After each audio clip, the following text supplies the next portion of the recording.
हाय यार, welcome back. मैं हूं अग्रिम और आज की वीडियो में हम बेसिकली अपने लिंक्डइन क्लोन को आगे बढ़ाने वाले हैं। ठीक है, तो पिछली वीडियो में हमने एक पर्टिकुलर एक्सटेंट तक इसको कवर कर लिया था और आज हम उसको आगे बढ़ा के अपने प्रोजेक्ट को कंप्लीशन की तरफ और ज़्यादा बढ़ाने की कोशिश करेंगे।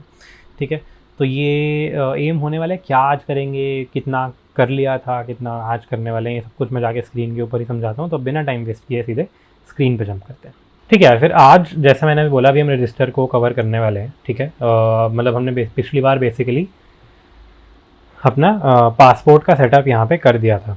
ठीक है, लेकिन अब हम बेसिकली एक रजिस्टर यूज़र का एक एपीआई को बनाना शुरू करने वाले हैं। ठीक है, थोड़ी लंबी एपीआई है, इसमें कुछ स्टेप्स होंगे मल्टीपल, तो हो सकता है हमारा एक वीडियो में कंप्लीट हो सकता है हमारा एक वीडियो में कंप्लीट ना हो। वो हम वीडियो के एंड तक ही हमें पता चलेगा। तो इफ़ नहीं होता तो हम इसको दो पार्ट्स में बांट देंगे, एक पार्ट आज और एक पार्ट अगली वीडियो में तुम्हें दिखेगा कि हम कैसे यूज़र को रजिस्टर करवाने वाले हैं। तो शुरू करते हैं। देखो, सबसे पहले मैं करूँगा क्या, जो भी हम सारे राउट्स हैं, देखो आज हम बेसिकली अपना एक पहला नया राउट बनाने वाले हैं। पहले हमने यहाँ पे रैंडम राउट्स तो बनाए हैं, लेकिन अगर तुम सोचो तो पूरी वेबसाइट में तो बहुत सारे राउट्स होंगे। ठीक है, सिर्फ ये 3 राउट्स तो होंगे नहीं, और बहुत सारे होंगे। तो हम सबको इस फाइल में डालेंगे तो ये फाइल बहुत ही लंबी हो जाएगी, अनस्ट्रक्चर्ड हो जाएगी, और उसको हमारे को, सॉरी ये 2 राउट है, हाँ, उसको हमारे को मैनेज करना बहुत ज़्यादा मुश्किल हो जाएगा। ठीक है, तो वो हम नहीं चाहते हैं। तो इसलिए हम राउट्स को भी अलग अलग फाइल्स में बनाएंगे, उनकी भी जैसे हमने मॉडल्स को एक डिफरेंट तरीके से सेग्रीगेट किया है अलग अलग फाइल्स में, सेम चीज़ हम राउट्स में करेंगे। तो यहाँ पे इसलिए मैं नया फोल्डर बनाऊंगा राउट्स के नाम से, जिसके अंदर हम सारे अपने राउट्स डाला करेंगे अब से। ठीक है, और राउट्स के अंदर भी बेसिकली मैं डिफरेंट टाइप की राउट्स के लिए, कि फॉर एग्जांपल हम लिंक्डइन क्लोन बना रहे हैं तो एक्सपीरियंस को मैनेज करने का एक राउट होगा, प्रोजेक्ट्स को मैनेज करने का एक राउट होगा, स्किल्स को मैनेज करने का एक राउट होगा, आई डोंट नो, प्रोफाइल को इन जनरल मैनेज करने का एक राउट होगा, पोस्ट डालने का एक राउट होगा, है ना। तो डिफरेंट कैटेगरीज ऑफ राउट्स के लिए हम डिफरेंट फाइल्स यूज़ करेंगे। फॉर एग्जांपल ये जो हमारे ऑथेंटिकेशन के राउट्स हैं, इनके लिए मैं auth.js की फ़ाइल यूज़ करूँगा। ठीक है, तो auth.js नाम की मैंने एक फ़ाइल बना दिया राउट्स के अंदर, मीनिंग इसके अंदर ऑथेंटिकेशन राउट्स का हमारा बैकएंड हम डालेंगे। ठीक है, ओके। तो यहाँ पे हम सबसे पहले क्या कर लेते हैं, अगर हमारे को राउट डालना है तो हमारे को रिक्वायर एक्सप्रेस तो करना ही पड़ेगा, क्योंकि राउटिंग हम सारी एक्सप्रेस के थ्रू ही करने वाले हैं। ठीक है, और जैसे यहाँ पे हमने क्या किया था, अगर हमें app.get चाहिए तो हमने ऐप कैसे लिया था, एक्सप्रेस को कॉल करके। तो यहाँ पे मैं इसको राउटर बुलाता हूँ, क्योंकि ये सिर्फ और सिर्फ राउट्स बनाने के लिए यूज़ कर रहे हैं। ऐप इन जनरल, देखो ऐप में बहुत सारी चीज़ें होती हैं, app.listen है, गेट है, और भी बहुत सारी चीज़ें तो मैं दिखेंगी ऐप में होती हैं जो हम यूज़ करेंगे। लेकिन यहाँ पे हमारे को सिर्फ राउट्स बनाने का तरीका चाहिए, सिर्फ गेट पोस्ट बनाने का तरीका चाहिए। इस फाइल में हमने और कुछ नहीं करना है, लिसन नहीं करना है, कुछ नहीं करना है। तो उसके लिए पूरे एक्सप्रेस को मेरे को कॉल करने की ज़रूरत नहीं है, इसके बजाय मैं एक्सप्रेस के अंदर एक राउटर होता है, तो एक्सप्रेस डॉट राउटर कॉल करने से क्या होगा, यहाँ पे अगर मैं एक्सप्रेस कॉल कर रहा हूँ तो ऐप वाले वेरिएबल के अंदर बहुत सारी चीज़ें करने की फंक्शनैलिटी आ रही है। ठीक है, बहुत सारी चीज़ें, लेकिन उन सब चीज़ों की हमारे को यहाँ पे इस राउटर में ज़रूरत नहीं है, क्योंकि उसमें से मोस्टली फंक्शनैलिटीज़ हमारी सिर्फ index.js फाइल में सेंस बनाती हैं, auth.js में सेंस ही नहीं बनाती हैं। तो इसलिए हम यहाँ पे सिर्फ राउटिंग वाली फंक्शनैलिटीज़ देंगे इस राउटर वेरिएबल को, जिसके लिए हम express.router को कॉल करेंगे। ठीक है, तो यहाँ पे हमने express.router कॉल किया, और अब मैं यहाँ पे क्या बनाऊँगा, मैं एक पोस्ट राउट बनाऊँगा /register पे। /register के पोस्ट राउट में क्या होगा, बेसिकली मैं इसको एक एसिंक फंक्शन बनाऊँगा। एसिंक क्यों बना रहा हूँ ये तो मैं बाद में दिखेगा। ठीक है, अभी चाहो तो मत भी बनाओ, बाद में ऐड कर लेंगे इसमें एसिंक। ठीक है, और अब हम बेसिकली इसके अंदर, this is the function that will handle the register user logic. ठीक है, तो इसके अंदर हम वो लॉजिक लिखेंगे जो हमारा यूज़र को रजिस्टर करने के लिए चाहिए। तो अब यूज़र को रजिस्टर करने के लिए यार सबसे पहले तो हमें मैं तुम्हें बताता हूँ हमारे को करना क्या होगा। सबसे पहले हमारे को अपनी gate the details from rec.body, of course rec.body हमारा वो ऑब्जेक्ट है जिसके अंदर हम अपनी रिक्वेस्ट में सारी डिटेल्स भेजेंगे कि बंदे का नाम क्या है ना। अगर मैं तुम्हारे को यहाँ पे यूज़र मॉडल खोल के दिखाऊँ तो तुम्हें दिखेगा बंदे का first name, last name, email, password, experiences, project, skills, ये सब कुछ हमारे को चाहिए। तो वो वाली डिटेल्स मैं कहाँ से लाऊँगा, rec.body से लाऊँगा। ठीक है, तो ये हो गया। और स्टेप 2 मेरा क्या होगा, we will check if a user with that email. तो बेसिकली ये जो हमारी मेन की रह रही है, मेन जो हमारा आइडेंटिफाइंग का तरीका रह रहा है, वो बंदे की ईमेल है। तो हम चेक करेंगे कि if someone with the same email already exists this is not allowed. Of course एक ईमेल से तुम 2 अकाउंट नहीं बना सकते। ठीक है, फिर अगर ये नहीं है तो मतलब ये एक लेजिटिमेट यूज़र है। Step 3, this is a legitimate user request, ठीक है। And now we will create the user, ठीक है। तो ये अब हम यहाँ पे शुरू करते हैं। सबसे पहले step 1, get the details from req dot body. पहली बात, मेरे को कौन सी डिटेल्स मिलेंगी? डिटेल मेरे को मिलेंगी first name, last name, email और पासवर्ड। तो यहाँ पे मैं लेता हूँ const first name, last name, email, password, और इसको मैं लूँगा किसमें से? रेक डॉट बॉडी के अंदर से, ठीक है। तो यहाँ पे मैंने रेक डॉट बॉडी में से first name, last name, email, password को कर लिया एक्सट्रैक्ट, ओके। तो ये हमने कर लिया। और ऑफ कोर्स अब यहाँ पे हम थोड़ा सा चेक लगा देते हैं, इफ़ नॉट फर्स्ट नेम, ठीक है। यहाँ पे अगर तुम देखोगे तो बेसिकली हमारा फर्स्ट नेम रिक्वायर्ड है, लास्ट नेम रिक्वायर्ड नहीं है, ईमेल रिक्वायर्ड है, पासवर्ड रिक्वायर्ड है। तो इफ़ नॉट फर्स्ट नेम और नॉट ईमेल और नॉट पासवर्ड, यानी कि अगर इनमें से एक भी चीज़ नल है, एक भी अगर नल है, तो हमारे को क्या कहना है? रिटर्न रेफ डॉट स्टेटस। हम बंदे को भेजेंगे 400 जेसॉन। एरर हम साथ में क्या भेजेंगे? इनवैलिड रिक्वेस्ट बॉडी, ठीक है। ये हम बंदे को लिख के भेज देंगे कि भाई आपने रिक्वेस्ट बॉडी ही सही नहीं भेजी और हमारे इससे आगे हम कुछ नहीं करेंगे। लेकिन अगर ये तीनों ही नल नहीं है तो हम इस स्टेटमेंट के अंदर नहीं जाएंगे और फिर हम आते हैं अपने स्टेप 2 पे। We will check if a user with that email already exists. तो वो हम कैसे कर सकते हैं? कॉन्स्ट एग्जिस्टिंग यूज़र देख लेते हैं। Const existing user equal to await user. अब ये यूज़र मैंने कौन सा लिया? ये जो हमारा मॉडल्स डॉट यूज़र है, मॉडल्स जो डायरेक्टरी के अंदर यूज़र है, यहाँ पे जो मैंने मॉडल एक्सपोर्ट किया था अपने यूज़र का, मॉड्यूल डॉट एक्सपोर्ट्स यूज़र, ये मैंने यहाँ पे इंपोर्ट किया है। और इसके अंदर मेरा फंक्शन एग्जिस्ट करता है फाइंड वन के नाम से, जिससे मैं बेसिकली कह सकता हूँ कि मेरे को ऐसा यूज़र चाहिए जिसकी ईमेल ये हो, ठीक है। अच्छा, अब ये यहाँ पे मेरे को एरर क्यों दे रहा है? क्योंकि मैंने अवेट लगाया है लेकिन ये फंक्शन एसिंक नहीं है, इसलिए मैं इसको शुरू में एसिंक बना रहा था। तो इसलिए हम इस फंक्शन को एसिंक करेंगे और ये मेरे को कहेगा const existing user equal to await user dot find one email. और फिर अगर हम कहेंगे इफ़ एग्जिस्टिंग यूज़र मेरा नल वैल्यू नहीं है, इफ़ इसकी कोई एक्चुअल में मेरी ढंग की वैल्यू है, तो हम सिंपली बोलेंगे रिटर्न रेस्ट डॉट स्टेटस 403 ले लेते हैं, या इनके काम करते हैं 402 ले लेते हैं डॉट जेसॉन। और जैसे हम ऊपर ERR भेज रहे हैं, अब हम हर जगह ERR ही भेजेंगे। तो ERR में क्या भेज रहा हूँ? User with this email already exists, ठीक है, ओके। तो ये हुआ हमारा इफ एग्जिस्टिंग यूज़र है उस ईमेल से, तो वो हमारे को अलाउ नहीं करना है। और नेक्स्ट जो हमारा फाइनल स्टेप है कि this is a legitimate user request, now we will create the user, ठीक है। तो देखो, अब यहाँ पे मैं सबसे पहले तुम्हें एक बात बताऊँ, मैं क्या कर सकता हूँ? मैं यहाँ पे सीधे कर सकता हूँ const new user equal to first name रहेगा, लास्ट नेम रहेगा, ईमेल रहेगी, पासवर्ड रहेगा। और यहाँ पे मैं सिंपली क्या कह सकता हूँ? चलो इसको न्यू यूज़र डिटेल्स मान लेते हैं, न्यू यूज़र डिटेल्स। और यहाँ पे मैं कहता हूँ const new user equal to await user dot create, और इसके अंदर मैं अपनी भेज सकता हूँ न्यू यूज़र डिटेल्स, ठीक है। ये मैं कर सकता हूँ और मैं यहाँ पे फिर सिंपली रिटर्न कुछ कर सकता हूँ, ठीक है। चलो स्टेप 4 इधर जो भी होगा वो मैं मान लो स्टेप 4 में I can use the user to create a JWT and return the token to the user, ठीक है। लेकिन क्या मैं डायरेक्टली इस यूज़र को ऐसे क्रिएट करना चाहता हूँ? Is the question that I want to answer now.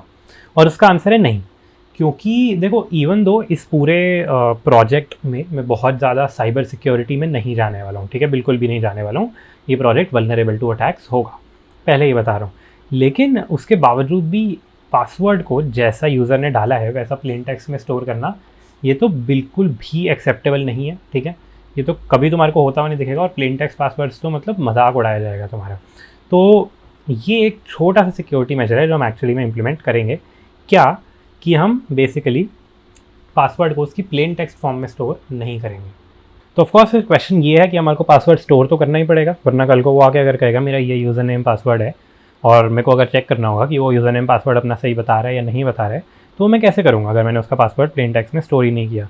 तो उसका आंसर यार ये है कि हम प्लेन टेक्स्ट में स्टोर नहीं करेंगे, एज इन अगर तुम्हारा password, for example if you gave me the password, मान लो abc@123, मान लो तुमने ये पासवर्ड दिया है मेरे को, तो I will not store it in my DB as abc@123. What I will do is I will perform an operation on it to encrypt. ठीक है, encrypt इधर सही वर्ड नहीं है, ठीक है, सही बता रहा हूँ, encrypt यहाँ पे प्रॉपर सही वर्ड नहीं है, लेकिन अभी सही वर्ड क्या है वो तो मैं बताऊँगा। तो मैं बेसिकली क्या करूँगा, मैं abc@123 को कुछ ऐसे रैंडम कैरेक्टर्स में चेंज कर दूँगा, ठीक है, कुछ ऐसे रैंडम कैरेक्टर्स में चेंज कर दूँगा, और फिर मैं इन चेंज्ड कैरेक्टर्स को अपने पास स्टोर करूँगा, ठीक है। I will store these characters in my DB, ठीक है। Now what is special about these characters? The special thing about these characters is कि we cannot decipher the plain text password from these characters. That is, I can never figure out that abc@123 was the actual password, ठीक है। ये है मेरा इसका मतलब। तो basically अब मैं क्या कर रहा हूँ, मैं अपने डेटाबेस में एग्जैक्ट पासवर्ड स्टोर कर ही नहीं रहा। तो इसका मतलब क्या है, इवन मैं एज अ कंपनी जिसके पास डेटाबेस का एक्सेस है, मैं भी अगर चाहूँ तो मैं यूज़र का पासवर्ड नहीं देख सकता, ठीक है। क्यों? क्योंकि मेरे को सिर्फ एनक्रिप्टेड वाला दिखेगा, और ये एनक्रिप्टेड वाला देख के मेरे को कोई फ़ायदा होगा नहीं, क्योंकि इससे कभी मैं वापस यूज़र के एक्चुअल पासवर्ड पे पहुंच ही नहीं पाऊंगा, ठीक है। तो ये एक बहुत बड़ी सिक्योरिटी हो गई कि यूज़र का पासवर्ड सिर्फ यूज़र को पता है, और वो ट्रस्ट कर सकता है कि हम उसके पासवर्ड का मिसयूज़ नहीं करेंगे, या अगर कल को हमारा डेटाबेस हैक हो गया, भगवान ना करे, तो तब भी कोई उसके पासवर्ड का मिसयूज़ इतने सिंपली नहीं कर सकता। स्टिल डेटाबेस हैक हो गया तो बहुत सारी चीज़ों में आप वल्नरेबल हो, ऑफ कोर्स हो, लेकिन इतने सिंपल तरीके से नहीं कि सीधे सीधे सामने पासवर्ड लिखा हुआ ही दिख गया कि हाँ भाई ये पासवर्ड है, जो करना है कर लो, है ना, वो चीज़ नहीं होगी। तो ये हम करते हैं। अब ऑफ कोर्स अगर तुम्हें थोड़े सा भी ऑथेंटिकेशन का आइडिया है तो तुम्हारा अगला क्वेश्चन ये आएगा कि भाई फिर हम ये करेंगे कैसे, कि जब कल को बंदा अपना फिर से पासवर्ड भेजेगा abc@123, तो हम कैसे पता लगाएंगे कि वो पासवर्ड सही है या गलत है। तो उसका आंसर ये है कि हम उसको फिर से इनक्रिप्ट करेंगे, और by the nature of this encryption function हमारे को फिर से यही वैल्यू मिलेगी। तो होगा क्या, at a later point of time, if the user sends her password for authentication in login, we will encrypt their entry yet again, and if the encryption matches the one in our DB, means the password is correct। तो इसका मतलब क्या हुआ, इसका मतलब ये हुआ कि बेसिकली हम यहाँ पे अज्यूम कर रहे हैं कि एक पासवर्ड को अगर मैं 2 बार अलग अलग टाइम पे इनक्रिप्ट करूँगा तो उसकी सेम वैल्यू आएगी फाइनल, और दूसरी चीज़ हम ये अज्यूम कर रहे हैं कि कोई भी 2 पासवर्ड सेम वैल्यू पे इनक्रिप्ट होके नहीं आएंगे, ठीक है। तो ये 2 चीज़ें हम अज्यूम कर रहे हैं, और ये मैंने अभी इस टाइम बहुत ही इंपॉर्टेंट कॉन्सेप्ट बहुत कम टाइम में समझाने की कोशिश करी है। तो अगर तुम्हारे को अभी जो मैंने पिछली थोड़ी देर में कुछ भी बोला है वो समझ नहीं आया तो उसको इग्नोर करो, बस जो मैं कोड कराऊंगा वो कर लेना। लेकिन अगर तुम्हें समझ आया तो तुम्हें समझ आ रहा होगा कि हम कोई बहुत स्पेशल टाइप ऑफ इनक्रिप्ट कर रहे हैं पासवर्ड को, जिसकी ये 2 प्रॉपर्टीज़ है जो अभी मैंने बोली। पहली बात कि अगर हम सेम पासवर्ड को 2 बार इनक्रिप्ट करेंगे तो हर बार मेरे को सेम वैल्यू मिलेगी, और दूसरी बात कि कोई भी 2 ऐसे डिफरेंट पासवर्ड हम अज्यूम कर रहे हैं कि एग्जिस्ट नहीं करते, जिनको अगर मैं इनक्रिप्ट करूँ तो उनसे सेम वैल्यू आ जाए, जबकि दोनों पासवर्ड अलग हैं, ठीक है। तो ये हम चीज़ें 2 अज्यूम कर रहे हैं, और इस वाली this special encryption with these properties is called hashing, ठीक है। तो बेसिकली हम अपने पासवर्ड को हैश करके अपने पास स्टोर करेंगे। अगर तुम्हारे को ये पूरा इसका जो मैंने कॉन्सेप्ट समझाया ये समझ नहीं आया ना, तो इट्स ओके। तुम 2 चीज़ें कर सकते हो, या तो तुम हैशिंग को मत समझो, which is not what I recommend, या फिर तुम हैशिंग सर्च करके यूट्यूब पे पूरी उस पर एक प्रॉपर वीडियो देखो, क्योंकि हैशिंग देखो मैंने बहुत जल्दी जल्दी और बोल बोल के समझाने की कोशिश करी है। ये एक्चुअली में इससे ज़्यादा टाइम लेना चाहिए इसको समझाने में, तो फिर इसलिए जो कि मैं वो नहीं कर सकता यहाँ पे, क्योंकि हम हैशिंग के ऊपर सीरीज़ नहीं बना रहे हैं, हम डेवलपमेंट के ऊपर सीरीज़ बना रहे हैं, तो इसलिए वो मैं यहाँ पे नहीं कर सकता। लेकिन तुम जाओ यूट्यूब पे हैशिंग सर्च करो और एक बार वापस आओ, फिर तुम मेरी बात सुनोगे तो तुम्हारे को समझ आएगा। तो बेसिकली हम पासवर्ड को यहाँ पे प्लेन टेक्स्ट में ना स्टोर करके हैश करके स्टोर करने वाले हैं। और हैश ये जो एन्क्रिप्शन का एल्गोरिदम है, ये हमें खुद बनाने की कोई ज़रूरत नहीं है। ये एन्क्रिप्शन का एल्गोरिदम हम बनाया एक लाइब्रेरी से उठा लेंगे, ठीक है।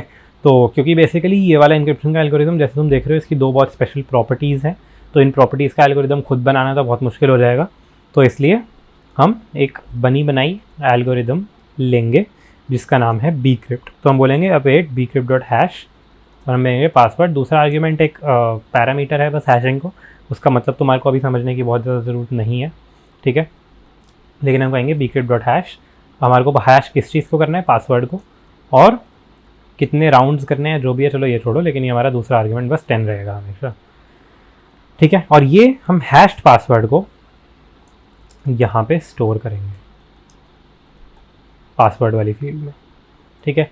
तो ये हम करेंगे यहाँ पे। और ये जो bcrypt है ये हमारा बेसिकली कहाँ से आएगा, ये bcrypt.hash वाला जो bcrypt है ये मेरा कहाँ से आएगा, ये मेरा आएगा const bcrypt equal to require bcrypt। तो ये bcrypt नाम की एक लाइब्रेरी है, bcrypt एक हैशिंग एल्गोरिदम है, तो उससे हमारा आएगा। और हम क्या कर सकते हैं, बेसिकली npmi bcrypt कर सकते हैं, जिससे हमारी ये वाली लाइब्रेरी इंपोर्ट हो जाएगी हमारे प्रोजेक्ट में, ठीक है।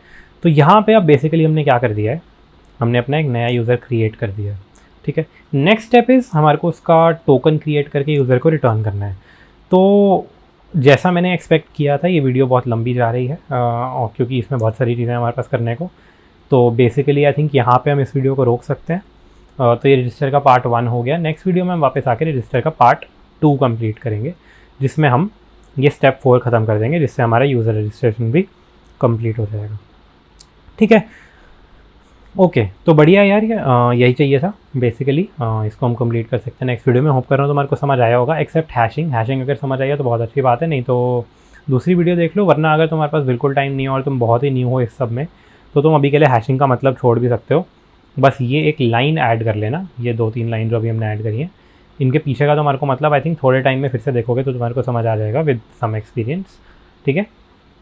बाकी मैं होप कर रहा हूँ तुम्हारे को समझ आया होगा और कोड वगैरह में कोई दिक्कत नहीं होगी, ठीक है। तो इस वीडियो में मैंने इतना ही प्लान किया था। नेक्स्ट वीडियो में मिलेंगे। बाकी अच्छा लगा है तो लाइक शेयर सब्सक्राइब कर देना, नहीं लगा तो बता देना क्या दिक्कत है या कोई डाउट्स वगैरह हो तो पूछ लेना।